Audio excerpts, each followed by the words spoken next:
그래서 시인도 자기 시 문제를 다 틀린 사례도 있음. 이렇게 얘기해주고 싶다. 아시크림, 이번 영상은 이제 문학 고자들, 흔히 수능 공부 되게 열심히 해, 비문학도 되게 잘해, 근데 문학만 못하는 친구들을 위한 영상이야. 근데 문학만 못하는 친구들을 위한 영상이라고 하기에는 너네가 문학을 항상 잘못 풀고 있을 가능성이 높기 때문에 나는 문학을 잘하는데 할지라도 영상을 끝까지 봐줬으면 좋겠어. 자, 그래서 바로 들어가보자. 문학의 특징에 대해 설명을 해줄게. 문학 쉽다. 문학은 쉬워. 뭔 소리냐면은, 문학은 어떤 친구들한테는 어려울 수도 있고 어떤 친구들한테는 쉬울 수도 있는데 기본적으로는 쉬워. 왜 쉽냐? 계속해서 반복해서 나오기 때문이야. 해서 반복 또는 EBS 연계가 비교적 직접적으로 연계, 이렇게 얘기하고 싶어. 계속해서 반복해서 나오지. 예를 들면 저번 수능에 나왔던 오발탄 안 나왔을 것 같아? 또는 샤갈의 눈 내리는 마을 안 나왔을 것 같아? 다 이미 기출로 나왔던 지문들이야. 근데도 또 나온단 말이지. 그래서 계속해서 반복되기 때문에 공부량이 많은 친구들은 쉽다라고 느끼기가 쉬울 거야. 근데 문학의 특징 또 뭐 있어? 주관적인 듯. 이걸 얘기하고 싶어. 주관적인 듯. 내가 주관적이다 라고 확정하지 않고 주관적인 듯이라고 얘기했지. 이게 왜 그러냐면은, 우리는 흔히들 이렇게 생각해. 아니, 문학을 쓴 사람의 생각을 대답하는 건데 그걸 내가 어떻게 알아? 이렇게 흔히들 오해를 해. 실제로 이런 사례가 있었어. 내가 쓴 시가 수능에 나온 거야. 그래서 내가 풀어봤는데 다 틀렸대. 실제로 시인이 정확히 누군지는 기억이 안 나는데 어떤 시인이 수능 문제를 직접 풀어봤는데 다 틀렸대. 왜 그러냐면은 주관적인 듯 하니까. 주관을 물어보는 것 같지만 사실은 철저히 객관적인 대답을 해야 해. 그래서 이제 비문학은 잘하는데 문학을 못하는 친구들이 어느 부분에서 나오냐면은 이 부분에서 나와. 문학은 쉽다, 그리고 주관적이다 라고 생각을 하니까 철저히 객관적인 대답을 해야 한다는 자신의 매뉴얼을 까먹은 채로 대답을 하니까 틀릴 수밖에 없는 거야. 이따 예시를 보여줄 거야. 그래서 시인도 자기 시 문제를 다 틀린 사례도 있음. 이렇게 얘기해주고 싶다. 사실은 철저히 객관적인 대답을 해야 함. 여기에 좀 덧붙이고 싶은 얘기가 있는데, 수능 국어에서 출제자들이 가장 두려워하는 게 뭘까? 가장 두려워하는 게 뭐냐면은 출제 오류야.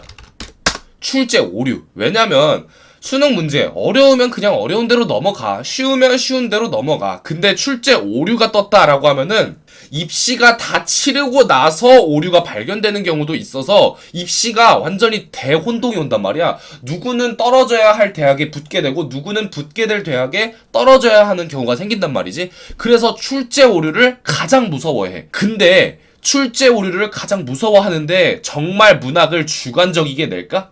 그 출제위원의 생각을 낼까? 절대 그렇지 않아. 객관적인 대답을 낼 수 있도록 만들어. 괜찮아? 대표적인 예시를 좀 몇 가지 보여줄게. 자, 이거야. 자, 이거는 언제 나온 거냐면은 2017년에 시행한 2018학년도 6월 모의고사에 나온 문제야. 시는 결빙의 아버지라는 시고, 자, 이거 한번 읽어볼게. 목조 적산 가옥 2층 다다미방이라는 현재 위치에서 화자가 과거의 이야기를 전해주는 방식으로 시적 현재 의미를 생성해낸다 라고 돼 있지. A를 중심으로 다를 이해한다 그랬어. A를 지금 우리가 읽을 시간이 없어서 읽진 않겠지만 읽어보면은 과거와 현재가 혼동된다 이런 식으로 얘기가 돼 있거든. 자, 봐봐. 그러니까 다다미 방이라는 현재 위치에서 화자가 과거 이야기를 전해주는 방식이다. 너무 괜찮아. 아버지, 자기의 죽은 아버지에 대해서 얘기를 하는데 죽은 아버지니까 과거의 이야기를 전해주는 것 같지? 근데 틀렸어. 왜? 목조 적산 가옥 2층 다다미 방. 이거 언제야? 어머님, 제 7, 8살적 겨울에는 다다미 방에 벌거숭이 유리창이 깨질 듯 외풍 탓으로 추웠죠. 그니까 다시 말하면 뭐야? 엄마, 옛날 우리 집은 추웠죠 라고 하는 거야. 자, 목조 적산 가옥 2층 다다미방 현재 위치야? 딱 이 6글자가 틀렸어. 근데 어때? 객관적인 거 보여? 객관적으로 답할 수 있겠어? 또 있어. 자, 이것만 읽으면 돼. 이거는 내가 매번 문학 강의를 할 때마다 가져오는 문제야. 2015년에 시행된, 그러니까 2016학년도 9월 모의고사 B형이야. 자, 이거 1번 읽어볼게. 주인공이 주기적으로 학교나 재활센터 등에 오가면서도 밤외출을 하는 행위에서 일상세계에서 안정된 삶을 영위하지 못하는 경계 상황에 놓여있음을 읽을 수 있겠군이라고 돼 있는데, 1번을 해석하면 무슨 뜻이야? 주인공이 학교 왔다 갔다 하다가 병원도 왔다 갔다 해. 근데 그것뿐만이 아니라 밤에 돌아다녀. 싸돌아다녀. 이러면은 좀 이상한 사람이다 라고 생각할 수 있겠지. 이상한 사람인데? 라고 이렇게 문득 들 거야. 그래서 이상한 사람이다. 그러니까 스무스하게 1번이 아니다 라고 생각하겠지. 근데 한번 지문을 볼까? 자, 뭐라고 돼 있어? 학교 왜가? 아들 자모회에 가는 거야. 자, 그리고 또 재활센터 왜가? 봉사하러 가는 거야. 정신적으로 또는 신체적으로 문제가 있어서 재활센터를 가는 게 아니라 봉사활동을 가는 거야. 밤외출은 다음에 나와. 자, 밤외출 왜 해? 남편이랑 데이트하는 거야. 영화 보러 가는 거야, 남편이랑. 자, 근데 이렇게 남편이랑 데이트하고 봉사활동 다니고 그리고 아들의 학교를 방문하는 게 과연 일상세계에 안정된 삶을 영위하지 않는 사람인가? 안정되지 못한 사람이야? 너무나도 안정적이지 않아? 너무나도 가족들이랑 행복하게 살고 있는 모습이 그려지지 않아? 근데 이런 거를 발견 못해. 왜? 지문에서 철저히 객관적으로 근거하려고 하지 않고 그냥 1번 읽고 그렇지 이런 식으로 생각하는 친구들이 문학을 대체로 못해. 자, 대표적인 두 예시를 봤어. 그니까 문학에서 가장 두려운 것은 주관으로 인한 객관성 결여이기 때문에 비문학만큼이나 철저히 지문에서 근거해야 함. 이렇게 얘기를 하고 싶어. 근데 자, 이제 이거는 문학을 문제 푸는 거에 대한 팁들이야. 문제. 이제 문학은 크게 두 가지가 있어. 문학 공부 방법. 1. 작품에 대한 공부가 있고 그 다음에는 이 문제풀이에 대한 공부, 이렇게 두 가지가 있는데 지금 내가 설명한 이 위의 것들은 문제풀이에 대한 공부에 더 가까워. 사실 거의 이거라고 보면 돼. 근데 그렇다면 작품에 대한 공부는 어떻게 해야 되냐라고 생각을 할 수 있는데 이건 아마 다음 영상에서 다룰 것 같은데 조금만 얘기해 줄게. 작품에 대한 공부. 일단 기본적으로 수능은 주어진 자료를 객관적으로 판단하는 시험. 기본적으로 수능 국어는 주어진 자료를 객관적으로 판단하는 시험이야. 그래서 문학 작품에 대한 공부가 그렇게 많이 필요하진 않아. 사실 안 해도 잘하는 친구들이 있기 마련이야. 근데 해야 되는 경우가 있어. 대표적으로 작년 2019 학년도 6월 모의고사인가? 6월 모의고사에 내가 직접 보여줄게. 6월 모의고사에 서경별곡.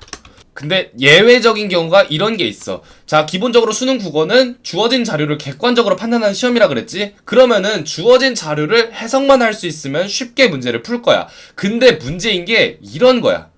자, 봐봐. 이거 해석이 돼? 서경이 아질가 서경이 설히 마르는 뒤 두어렁성 두어렁성 다링들이 닷꼰디 아질가 닷꼰디 소성경 고해 마른 여희마른 아질가 여희마른 질산배 별이시고. 무슨 뜻인지 알 수가 없어. 전혀 판단할 수가 없어. 이런 거는 죽었다 깨어나도 해석을 못해. 모르면 죽었다 깨어나도 해석을 못해. 왜 이런 게 나오냐? 주어진 자료를 객관적으로 판단하는 시험이라면서 주어진 자료를 해석도 못하게 왜 내냐? 연계기 때문에 가능하다. 괜찮아? 연계이기 때문에 가능해. 실제로 EBS에 실려있어. EBS에 실려있어. 그렇기 때문에 너네는 작품에 대한 공부는 막 이상한 것들 다 끌고 올 필요가 없어. 어차피 이런 문학들 쓴 사람들 거의 다 죽었어. 새로운 작품 거의 안 나와. 잘 안 나와. 이미 소설가들, 시인들 거의 다 죽었어. 잘 안 나와. 새로운 거. 그렇기 때문에 대충 한 5개년에서 7개년 문학 싹 풀어보고 해석 안 되는 거 정리해보고 그리고 플러스 EBS는 필수적으로 정리해봐라. 특히 고전 시가 아예 읽을 수도 나올 수도 이렇게 쓰고 싶다. 이렇게 얘기하고 싶어. 괜찮아? 자, 그래서 이번 영상은 문제풀이에 대한 공부 알아봤고 그 다음에 작품에 대한 공부 얕게 알아봤어. 작품에 대한 공부는 나중에 조금 더 자세하게 다루도록 할게. 이번 영상도 끝까지 봐줘서 너무나도 고맙고 너네들이 항상 수능을 다 맞는 그날 때까지 그럼 드랍십.